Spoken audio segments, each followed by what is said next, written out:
Mercredi 29 juillet 2020, Batata, Bamama, Bandeko, merci. Encore une fois, merci. La fidélité Nabino, partout, aux Akolandabiso en direct, il y a Kinshasa, capitale, il y a République démocratique du Congo, Canal Kin Télévision. Je propose notre troisième numéro. Il y a magazine Canal Presse, Azako exploité, actualité, Nalingala, courant, aux Olobama, Awana, capitale, il y a RDC. Équipe membre formée en place, Freddy Taki, Rodi Louadio, Koupar Bola, on a coordination technique, il y a Mike Amok en réalisation, Guy Poutou, MCB Amavinga na web, Soulemboyo, et voilà, équipe Mobimba, au Bazarana pour nous proposer magazine Yamokona Lelo, Breaking News, Covid-19, la chiffre 8873 cas, 208 décès, c'est-à-dire 2,34%, il y a taux de létalité par rapport à la Covid-19, 5930 personnes guéries, côté Wana, ça va un peu, le nombre de guéris à Komata, 64,4%, voilà un peu bulletin et situation épidémiologique, il y a le 27 juillet, c'est-à-dire lundi, voilà comment tableau ça peut se présenter, n'oubliez surtout pas la police, ça peut l'ande la bateau, nous sommes à Zakolata, masque na bangote, to bazolata yango maté, voilà, bazosa musala parce que d'ailleurs, l'heure il y a levé état d'urgence, président de la République à Lobaki, même si Balongoli, état d'urgence, malade de Silité, malade de Sakaka, donc nous avons intérêt, il y a commis Batela, professeur, Balobi reprise, il y a cours, et que ça le matin, ce qui est professeur associé à l'université, a joué $5,000 T. Donc, déjà, reprise de cours, là, l'université, la mission est opposé problème, hypothétique d'ailleurs, et à niveau, il y a EPST, l'enseignement primaire et secondaire, qu'on appelle Bazoloba, quelle deviendra la pédagogie à proximité, parce que souvent ce qui est professeur ça court pas bana na primaire et secondaire les gars na ba couloir parce que les gars na ba ban à ce moment là pour la relaxer alphabet français mais c'est que professeur aussi ba suba na nzoto est-ce que les qualifiés na ba couloir pour la encadrer bana c'est ce qu'on appelle la pédagogie à proximité donc les arrêts la professeur 1 mètre na bana là musique est-ce que et que sur la compréhension il y a bana voilà un peu la problématique au Sengeli sur le plan technique bafanda tous les partenaires de l'éducation pour la Kolobela Yango FECOFA et Azocha un comité Covid-19 na kati ya Fédération Congolaise de Football et association pour la côté la modalité avant reprise de championnat donc avant le championnat pardon ezonga il faut comité on a appelé ça bango ba vie pour ba komate ce que ba kobongisa makambo marche moko eza prévu il y a groupe de députés pour la dossier à Congo central, bazosenga na gouverneur Atika Esika départ il y a Atuma Tubwana alors basali bisosine un groupe de députés bazo Kanisa basala marche alors dans le service national ça ne marche pas apparemment nenge ba biso situation traitement d'agents ils opposés sérieusement problème to ça na moko azana biso awa ndeko Mboda azana un mot ya koloba par rapport au service national qu'est-ce qui se passe ni le de Kapuna. Merci de Jacques. Et pour dénoncer un dossier sur le service national, je suis communicateur et à mon amboka Pierre Kangou Diambaye. Service national, ça ne marche pas. Nous avons une quota à plus de 8 milliards de francs congolais enveloppe salariale. Nous sommes, les gens, nous sommes des volontaires, mais toujours comme on a et loco DRH Azosala parmi les gens à Sali 23 ans. DRH, directeur à ressources humaines, on a remplacé Kamer.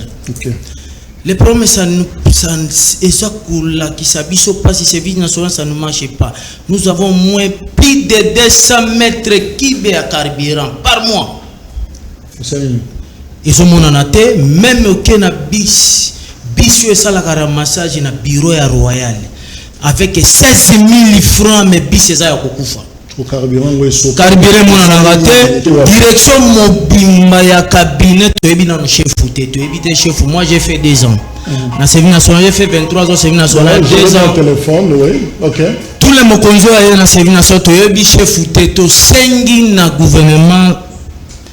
Assemblée nationale et Sénat, tous ont déposé, mais moi pas président de la République. Tous les bâtisseurs, nous sommes des volontaires diplômés, gradués, licenciés. tolona bilanga tosala service national cantine populaire tosengi to déposer mémo na biso. Vous voyez que moi je suis comme un producteur infirmier na cultiver ko la service national na ville à Kinshasa. Je fais patrimoine, c'est ça qui a foufou. Pas même le service national. Mais vous avez des budgets à millions de dollars et même makamozo ta. Non, biso to sengi ba relancer service national ou service national parce que nous sommes des bâtisseurs de la nation. Tu es collé déjà agriculture, j'ai 57 métiers. Dans 57 métiers, je sais tout. Mutumo ko sanga na agriculture azate, na zana terrain nga 40 hectares na plateau Bateke. Tous les bâtisseurs là achetaient des terrains pour cultiver. Parce que l'idéologie au musée a dit que la biso passé au président seulement devant chef de l'État. Mais service national est koufa. Bureau mobimba atise tezaka bakatangé. Son directeur de cabinet katangé. OK DRH katangé, OK Tibo katangé. DRH chargé ressources humaines ancien DRH à Koufi. Pas même service national 100 francs. Maololo. Est-ce que vous trouvez ça normal? Non, avant peut-être style ça, nous sommes parce que tout le service, bâtisseur, tout ça. Donc, souvenir, nous avons la cantine populaire, on a l'os mort, on a la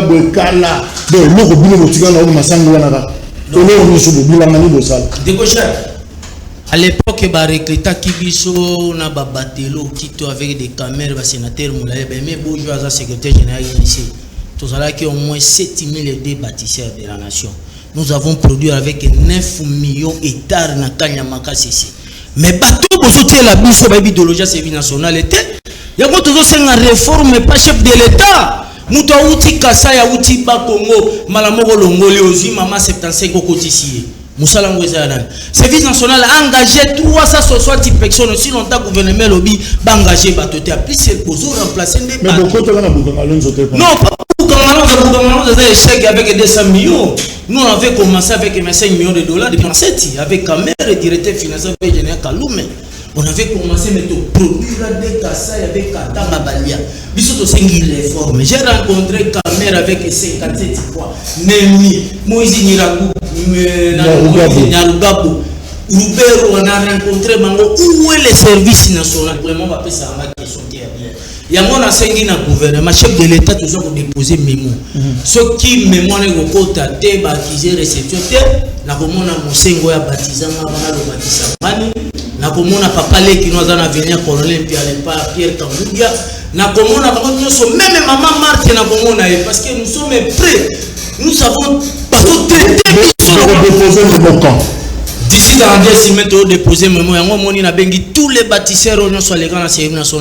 Nous sommes des pionniers. Alors, rendez-vous au Pessani. Dès que vous déposez mémoire, au Salibis aussi, tu vas accompagner Bino. Mais après, déposer un mémoire, on a l'autorisation, on a besoin de la suite, nous, pas réservé. Parce que au moment que na prendre mingi na service national na za ko traiter batu mingi na kati ya prostate na cardiaque oya moni ki azana cardiaque même ba vicine za ko beba bareza ya ko beba ya ka kolukanga te na sali publicité ça n'a rien à voir na bilanga c'est très dangereux domaine de santé de faire la publicité OK voilà donc en dehors il y a bilanga aux appels na makamsu ba cop musu aux sala donc ba tabo mona yo après voilà donc Bakoleka na canal kin pour la cause ba coordonner na yo pour la salle. Merci. Merci. Et voilà, focus pour keleme na zana biso longo politologue Mbote. Mbote de Kojak, merci pour l'invitation na pesi Mbote na balandi. Isaac Bakuku, Zali Moko, il y a bureau politique, il y a PDC, il y a José Mbou de Bonongue, il y a un ensemble, la Moka, il y a Moïse Katumbi Mbote na yo. Mbote de Kojak, le lobby Angola Yambo, président de la République à lobby. Relever état d'urgence et signifier que Bokono est silé. Naza Kobenge, Naza Kobele la Mela, la responsabilité, ya Congolais Moko na Moko, Atosa, Oba Bengi Mibeko, ya acte ya barrière.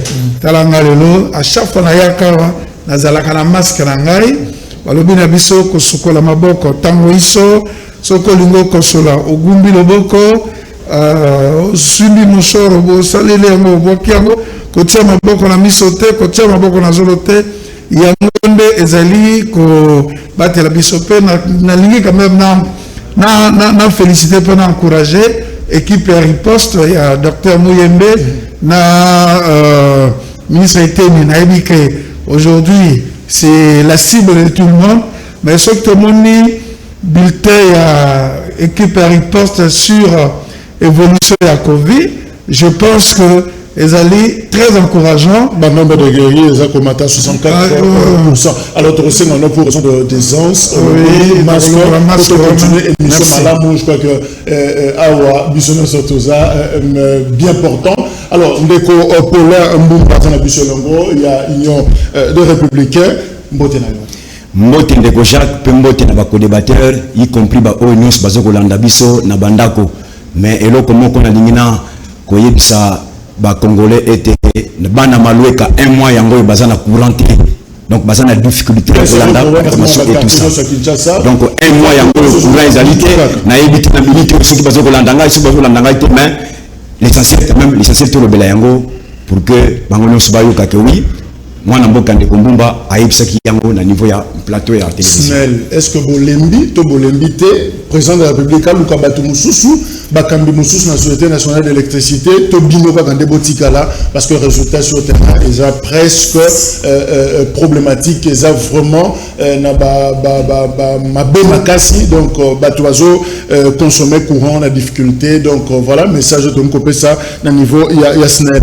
Alors ce que vous constatez débat isa lelo par rapport à la performance de l'institution 18 mois après, est-ce que les autres qui sont malamou, les $, et comme il s'est changé pratiquement $1 na 2200 francs congolais, 150 groupes armés, quelques armées étrangères sur le territoire congolais. Alors finalement, la tension entre coalition Oezako Kambabiso FCC Nakash. Alors, Batumingi Bazoloba, est-ce que 18 mois après Makambo Masolezo Kende Malamu, To et Sengeli, et ça vraiment important, To Kende na dialogue, To Kende na une concertation, un forum, où Batumingi Sobakofanda ensemble. Quel bilan il y a performance au besoin de la institution Nabiso, il y a stabilité, en Boka Batumingi a commis plus loin, il y a pour comparer Congo na Mali, Balobi na Liro, Ndenge Mali, Zo Kende, Biso Petro Landanzela, Wana, population Lembi passe les qui allait, Albino na Balabala, à 5 présents à Longwa. Est-ce que Congo passe sur le trace il y a Mali? Voilà ma question au Tokolo Bango. Et Longo, on a invité Nabiso. Alors, Focas, quelle évaluation au salaire performance de l'institution 18 mois après sous le Félix Tshisekedi? Oui, et puis en dehors, il y a un discours ou la politique basalaka, biso ba politologue, Toyoka Kango, mais beaucoup plus pour l'analyse totale à fait. Parce que les faits, ils ont têtu. Et puis, ils ont sincère et qu'ils ont raté. Mais l'homme, dans le discours, il peut mentir. Mais ceux qui ont tali, déjà, na chef, ou Azali Kambamboka, dans le 30 juin, Yemoko Asala qui déjà constat, Asali évaluation, Asali bilan. Pour que Bisso, te contredire, Moutou Azali n'a pas information, Nyonso Yamboka, Yé a sali constat que le Congo va mal. C'est-à-dire que va mal, c'est-à-dire que Congo n'a pas si. Donc, Congo n'a pas si, c'est-à-dire que performance au Yozolobela, il y a une institution, ils allaient au rendez-vous. Il faut tout le être institution, ils allaient nini. Institution, ils allaient organe technique. L'État, le Kola, Azalakana Misala ya Rosala a confié chaque organe ba responsabilité ba prérogative na ye il faut asala pour que na kosala kana ye musala o l'état pesier à résoudre ba problème de la société. Or na globalité en fait na évaluateur en chef de l'état a démontré que ba institution ezali ko répondre na bosenga ba imboka. Donc performance égalité, mais il faut que la contre-performance. En réalité, pour les cas, il y a une institution dans la pour la solution alors Isaac Bakoukou, est-ce que c'est la même lecture que Focas, même lecture que le président de la République, que ça va très mal contre-performance dans l'institution de Bichot? Effectivement, nous avons partagé une très grande partie. Il y a développement et focus, mais dans le barat toujours, quand le début est mauvais ou biaisé, le reste sera toujours biaisé. Alors bien institution et un organe technique où l'État a tiré pour la misala ou ya salaka. Nalandaki Alain Fokar, a salaki constat misatu. Journaliste il y a RFI. Tant on sala l'anniversaire de 60 ans des pays africains. Tant on commis le Congo a relevé 3 points. Premier point, le colonisateur n'avait pas vraiment envie de repérer sa indépendance. Deuxième point, à l'objet, nous sommes victimes de la potentialité et la richesse de Mboka Abisso. Il y a mis ce leader politique Nabisso. Baza peut-être au top, mais le bas au salaté. Cause de problème Nabisso, c'est le leader politique. Et le problème, il y a manque de performance dans Mboka Nabisso. Et ça, l'animateur de l'institution. Et c'est plus récent. Tango, basali coalition. Mais Moutoula Moutoula, qu'on a un agenda naïe. Que non, tant que ça coalition boye, pour n'engager naza boye. Bon, ça la coalition. Tout ça, la première année, vous projetez déjà non, le président Kabila reçoit la candidat 2023. C'est frustrant.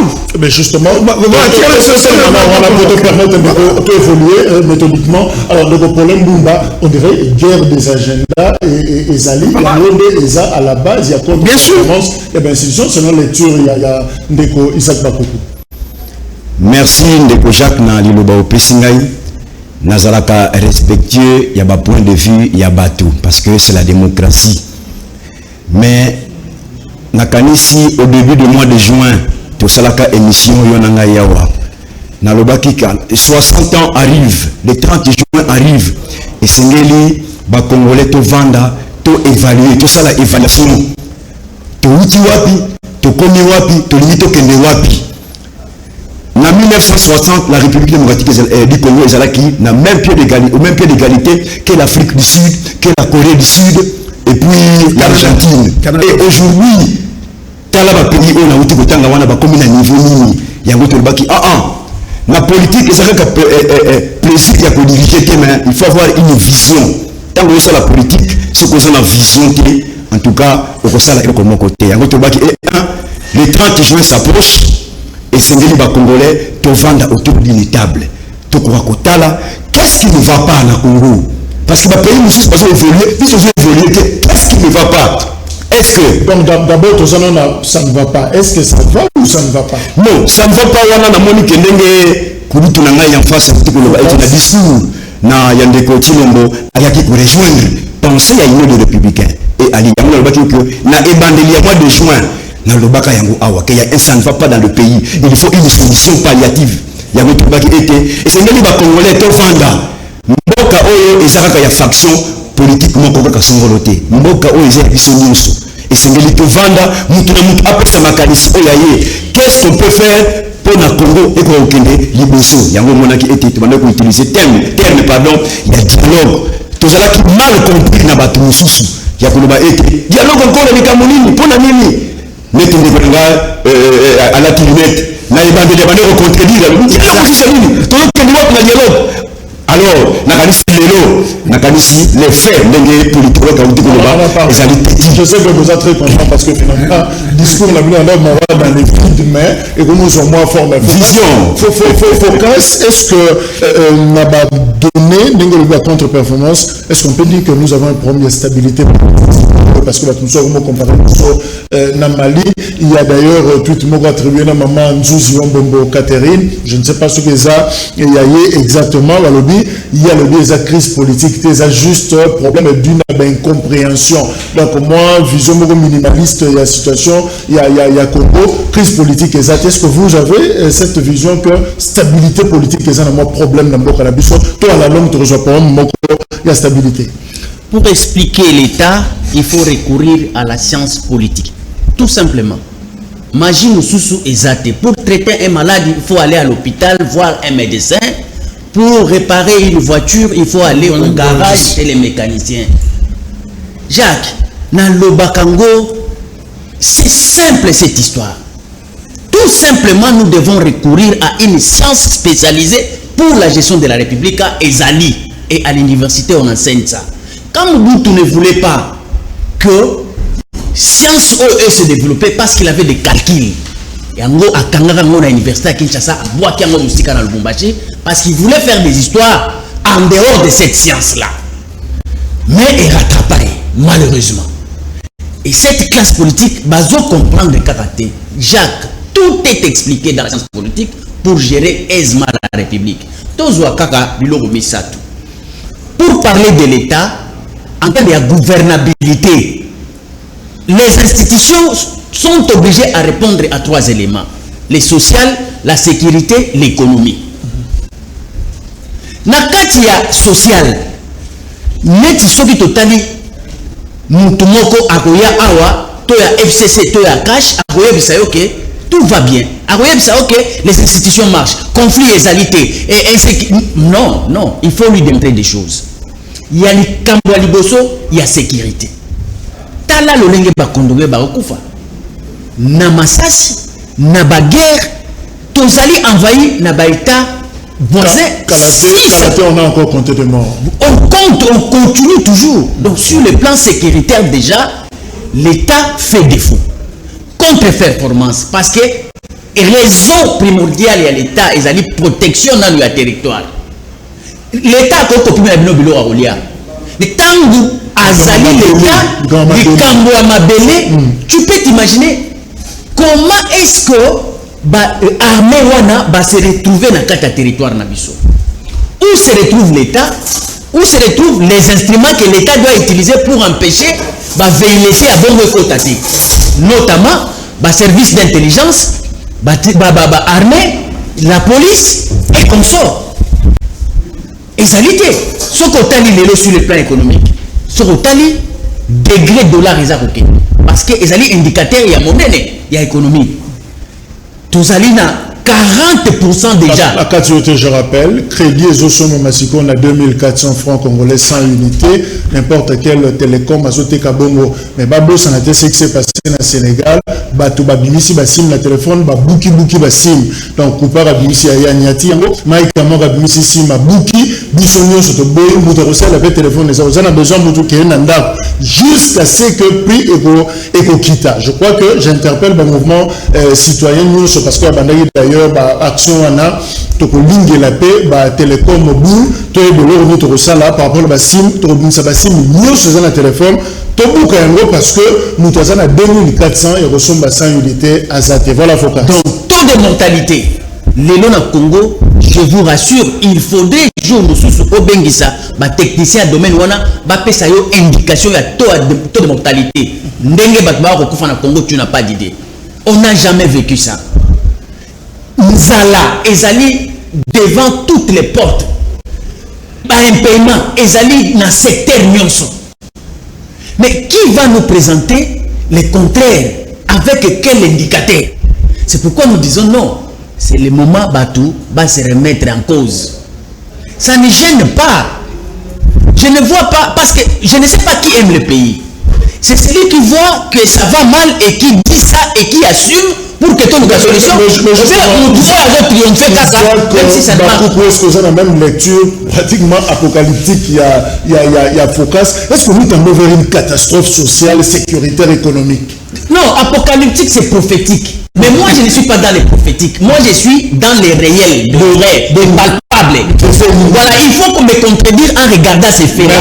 Mais dire que non, il n'y a pas de mortalité. Mais papa, il n'y a pas une sécurité. Est-ce que nous sommes au rouge déjà?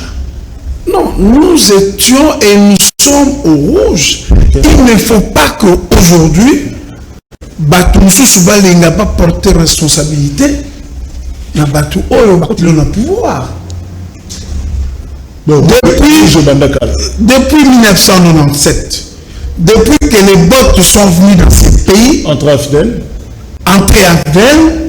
nous contrôlons n'importe quel pays. Il vient se balader comme dans un terrain de football. On nous a mis des militaires, certains sont des généraux, sont passés par un grade à capitaine, sont passés par grade à major, balamoko colonel, à commis général. Problème na biso ezali, c'est la responsabilité, et ces gens-là, je les considère comme des irresponsables. Parce que, après avoir géré le pays pendant 18 ans, et nous allons vers la catastrophe. Et ils sont les mêmes personnes. Mais qu'est-ce qui vous fait dire tout ça? Non, moi je... Mais parce que ce que j'ai mon cas, croissance ezali à des chiffres comme le Malabiso. Il y a la loi de l'offre et la demande. Pourquoi de la remati? Parce que quand même même chose Allemagne. Ça veut dire que le bateau va gérer ça pendant 18 ans. Va progresser qui dans l'économie, va tirer le mon côté. Alors, pas si côté. Au lieu, bah ça là que nous, moi que je que de malade monté, tout sunga, mais na ba jeune na mo bazar bazana ango. Moi tu sais que d'ailleurs, biso je n'ai ça. Et ils sont les premiers à déstabiliser les institutions.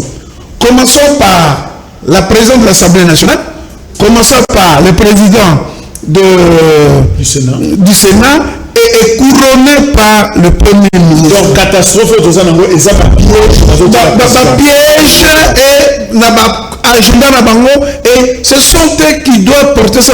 Tu sais, si nous étions dans un pays que non, au Sénégal, tous les gens qui ont géré pendant 18 ans là, soit ils sont dans la justice, ou ils sont dans la prison.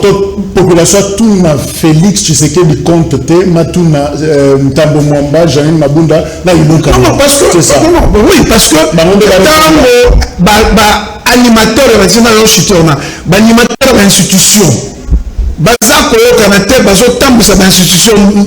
modalité.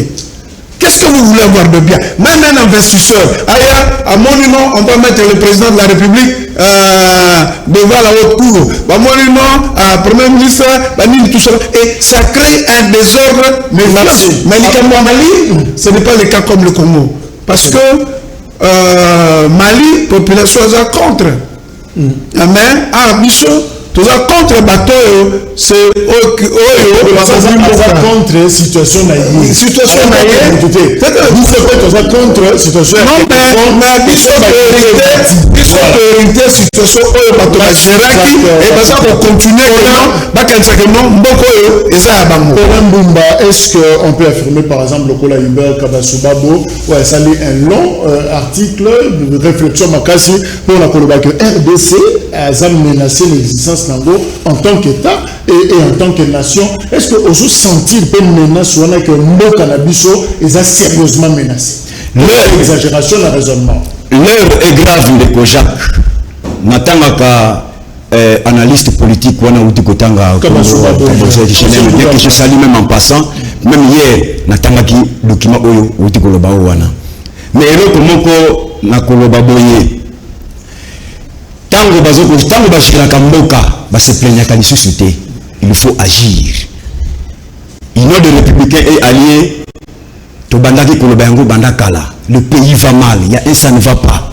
Et c'est que vanda autour d'une étape. Tu vois que tu as une solution pour te donner une crise politique et sécuritaire au Tozanango. Nous ne pouvons pas comprendre que nous sommes dans les bandeli.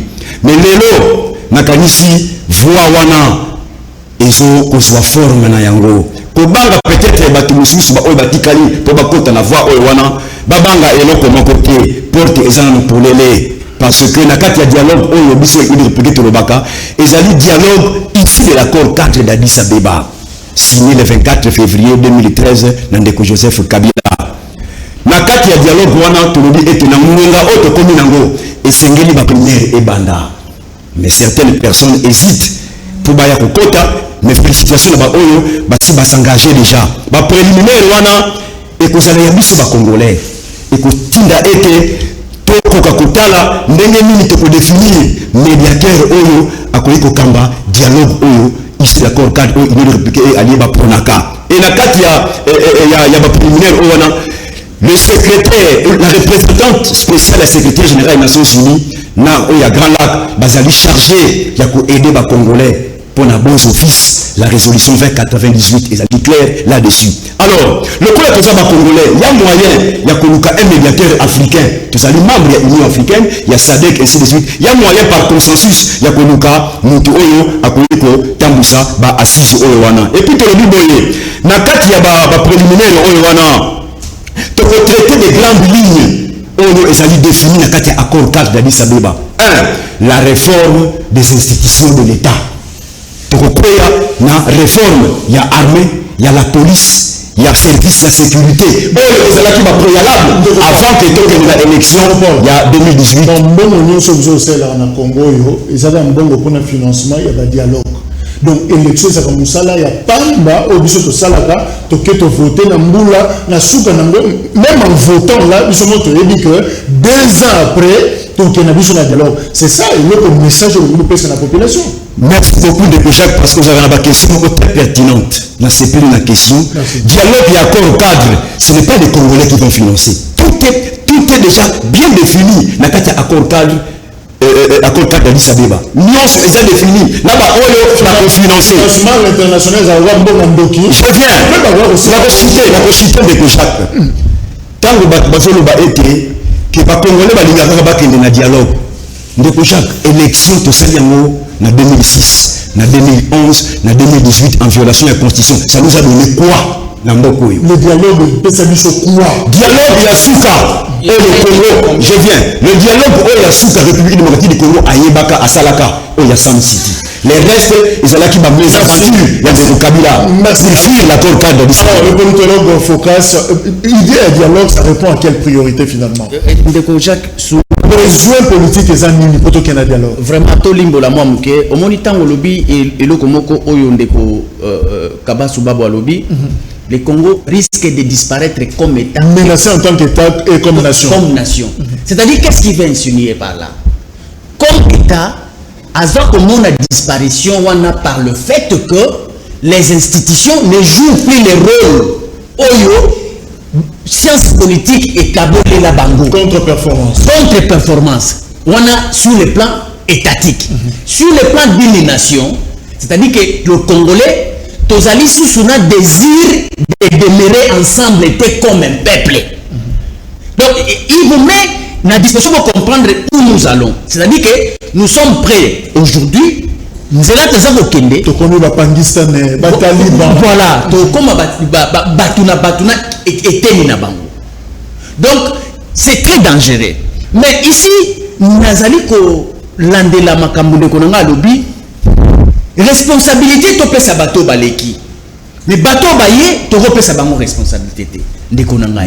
On ne résout pas le problème dans une république comme ça. C'est ça. Déjà, ceux qui ont yebi, et n'a pas na politique, na champ politique, avant d'accéder à champ, on suppose que tu as fait l'état des lieux. Ceux qui ont sali l'état des lieux et puis si on a information de ce qui se passe sur les champs, ils ont na solution, il y a un problème. C'est comme ça qu'on accède dans les champs politiques. C'est ce qu'on appelle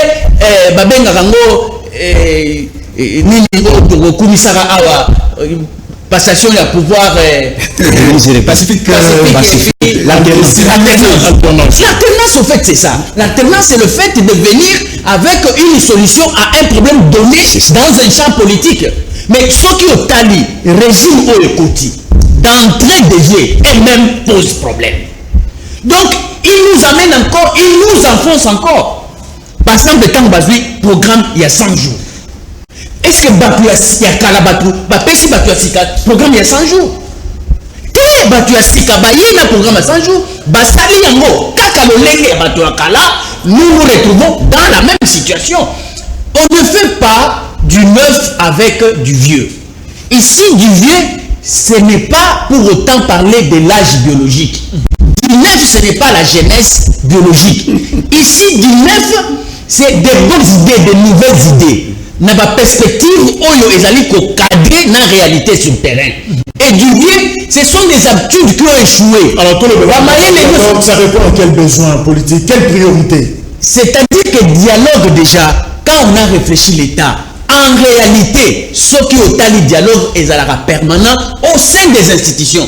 Mais au moins, la politique ya Congo, les politiciens ya Congo, continue un système de gouvernance moderne. Mais il y a une mentalité na bango ya kala. Si il ne faut pas appliquer un système de gouvernance ya sika. Donc c'est ça le plus grand problème. On peut aller dans le dialogue.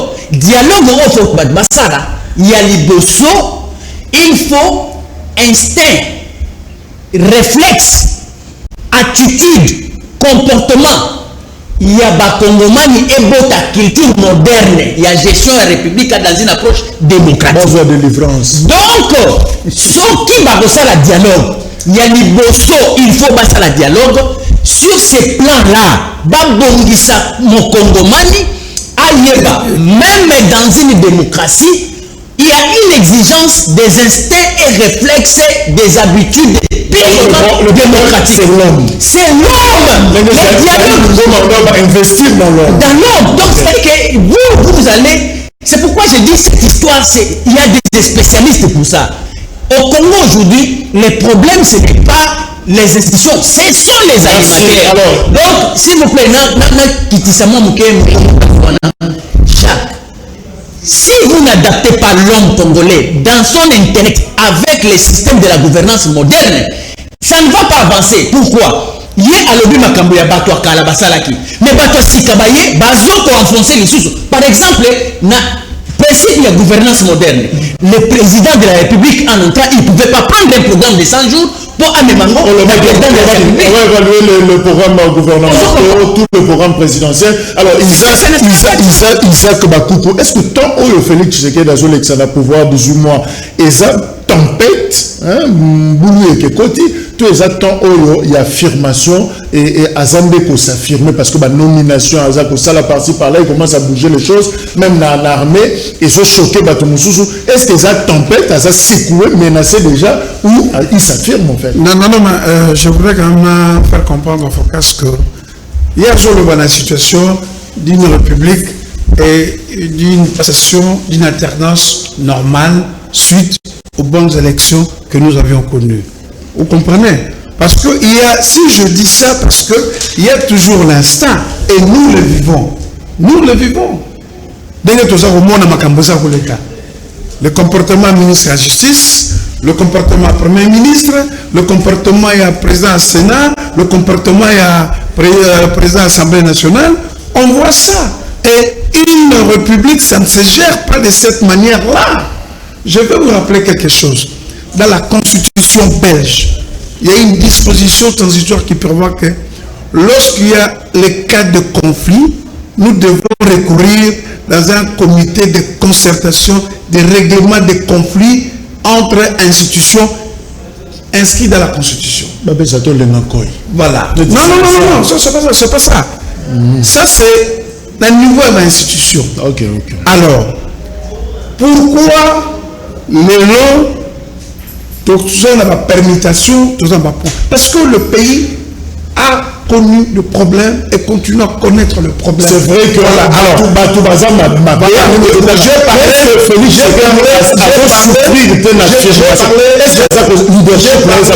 j'ai parlé problème chose là, institution les hommes, ils viennent de le confirmer. Alors, qu'est-ce qui se passe? Il est chef de l'État. Mais malheureusement, il est dans une coalition qui ne lui facilite pas la tâche. Ça va empêcher à s'affirmer. Non, s'affirmer non.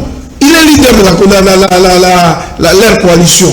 Mais ça fait des ordres, ça termine l'image du pays. La contre-performance, on a retour dans mon âne. Si dans une entreprise, il y a contre-performance, tu peux imputer un wepanan. Mais vous imputez aux animateurs, notamment le président de la République et le reste du gouvernement. Ça veut dire que la responsabilité est partagée. Mais on va identifier une responsabilité, il ne voit que non, et ça, la responsabilité. Alors, Paulin Mbumba, est-ce que le dialogue au bout de ce premier là et comme la performance justement de l'institution, mais tout le monde, et ça peut rappeler la stratégie, Norbert Loué, et basé les jeux, et ça, une stratégie pour que mais c'est la stratégie où ça va répondre aux vrais problèmes congolais.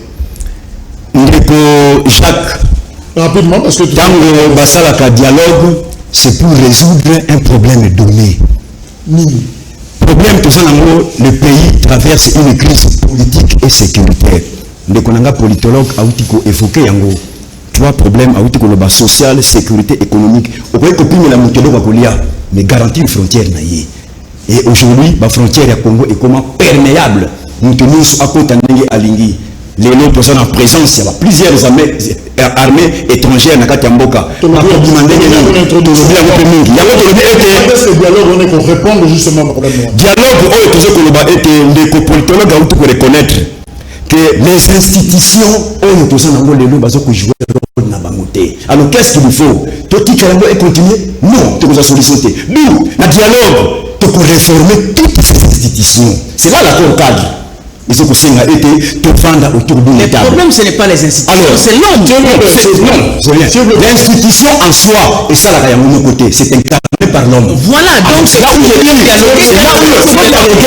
faut dialoguer d'abord à travers le dialogue. Les temps que ça, la réforme,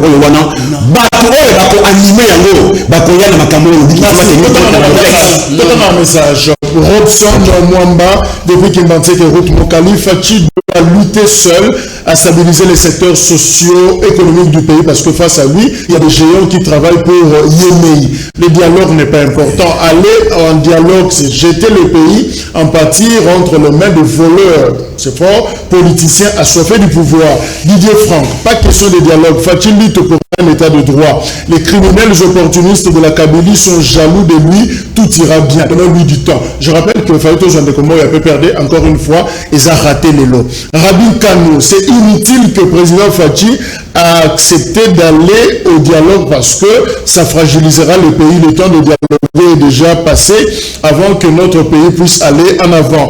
Laurent, depuis Lemba, il faut au préalable se réunir autour d'une table car le pays est pris en otage. J'espère l'implication de tout le monde peut amener ces pays loin en termes d'avancement. Il faut une troisième force ayant son idéologie pour déstabiliser les camps qui bloquent. Épaphrodite Béni, depuis Bumbu, nous devons laisser nos institutions fonctionner normalement pour l'intérêt du Congo. Kibumba Plamedi, nous voyons l'inflation économique parce qu'il y a un grand déficit extérieur. Pour bien maîtriser le dollar, nous devons beaucoup vendre nos matières. Horizon Kutumba, non à Denis Kaninda à la tête de la Commission électorale nationale indépendante. Bonjour Canal Presse, vraiment nous regrettons de voir M. Atou d'être au-dessus de la loi. Pourquoi le chef de l'État et son ministre de l'Intérieur sont en train de soutenir Atou? Depuis procureur à Komela qui est, on dirait, gouverneur à Congo central a piqué le caca et puis procureur peut à lobby le Comoroté, on ne sait pas. Est-ce que tout ça a besoin Congo central et Zika? Non. Bonjour Canal Presse, Ndeko Oyo ensemble. Isaac. Bazalaka batu ya la mukate, bazalaka na UDPS, na la mukato ebi bangote. Na la mukato ebi bangote. Bokomba chauve-souris. Je vais répondre. Merci.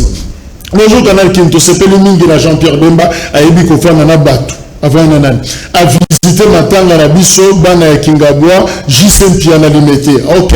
Bonjour Jacques, combien de dialogues Congo et Kosala est-ce que musée Tango et Salaka Service National à Sénaga Dialogue? Rendez-vous 2023, Autriche na Kisenso. Bonjour M. Jacques, Ngaï, M. Jean Nazando, cours de cassation à quoi ici Gentiline Gobila, Bazongi Sibiso Nazando, Makambonio Soyagouv et Simbakate, le peuple gagne toujours. Bonjour, Focas a raison, nous n'avons pas d'État et ne pouvons parler de l'État de droit. Monsieur le PDC doit évoluer dans son raisonnement, il est de mauvaise foi et qu'il conseille à se protéger de travailler d'abord et doit être objectif, Monsieur Bakenda. Bonjour, Canal Presse, Ezam Mawaming de la service national, mais gestion totale, Moro Sobima, la trésor public et Belé na carburant, et Zosala Elo comme côté. Bokemba bato service national, 100 jours pesé Belé, Tambora, Samba et Gozala ridicule. Pour Nayo, je crois que tant que carburant, salaire, il est grand temps de mettre de l'ordre si et seulement si il y a un problème. Donc, il faut prendre ça au sérieux et le cause du Canal, service national. Bonjour, Canal Presse, Bissona ESU, enseignement supérieur universitaire, Banda toujours ma carte bleue, suite était, c'est Danayolo. Monsieur Richard, acteur principal, bonjour de Kojak, avec toute l'équipe de Canal Presse depuis France, question nanga ezaboye parce que natango ya Kabila, ceux qui moutou à Koufi, ezalaka Kabila, le Fati, ceux qui moutou à Koufi. balingi point de suspension à comité. Monsieur Papi Wasse Monokonzi à Italie depuis Italie baloba nano pourquoi bozali ko bombe la biso ba vérité ya makambo ya mboka to bombe lote ya on discuter wa ndeko na Italie Feli Bola ndeko Jacques bombe la biso un médecin à plateau pour nous expliquer biso l'utilisation ya ba masque c'est très important. Madame Gisèle depuis Italie bonjour ndeko Jacques na sepeli na ba invité au Yambi na ba propos na bango. Merci madame. Béni, le vrai problème aujourd'hui au Congo est la légitimité du pouvoir de nos dirigeants et toutes les institutions. Faut qu'à un dernier mot. Conclusion. Conclusion, ezali simple ndeko. Omoni ndenge ndeko nanga lobi keto kende dialogue. Dialogue en ce temps que il faut ndenga epesio kaya mbongo eza mbongo ba congolais ba obimisate, c'est faux. Aucune institution au monde peut financer une affaire d'un État sans qu'il y ait contrepartie. Donc, possible. Ça, il faut mettre ça dans la tête. Voilà. Donc, il y a un rabino facilement et puis on dit facilement. Il faut être informé pour savoir que Bazar Ochabino a une difficulté. C'est une dette, vous allez les payer. Yami Balé, nous allons. Il ne faut pas penser à un seul instant que la loi Nabiso, la institution Nabiso, ezali na ba prérogative ya malongate. Non, ezali. Le problème, c'est que les hommes congolais, dans leur mental, donc, je crois que s'il faut qu'il y ait dialogue, c'est pour réparer d'abord le mental de l'acteur. Parce que c'est lui qui pose problème. Rapidement, voilà. Isaac Bakoko, la 10 secondes. La coalition, la malamu, consolider l'état de droit, se préoccuper de problème réel, il y a des Congolais. Pardon? Non. Bisso, il faut que je vais répondre à mon frère. Nous sommes de l'opposition républicaine et objective. Nous ne sommes pas des fanatiques. Ceux qui ni kamoloza na nenga malonga, tokolo nenga malonga. Ceux qui sont nenga mabe, tokolo nenga mabe. C'est ça. La bisso, na la muka, na ensemble, na IDPS. Tenons quoi mis? Tenons quoi mis? Histoire de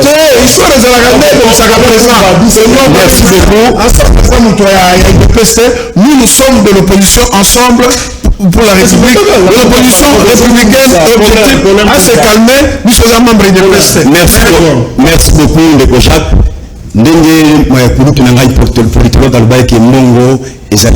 C'est tout à fait d'accord.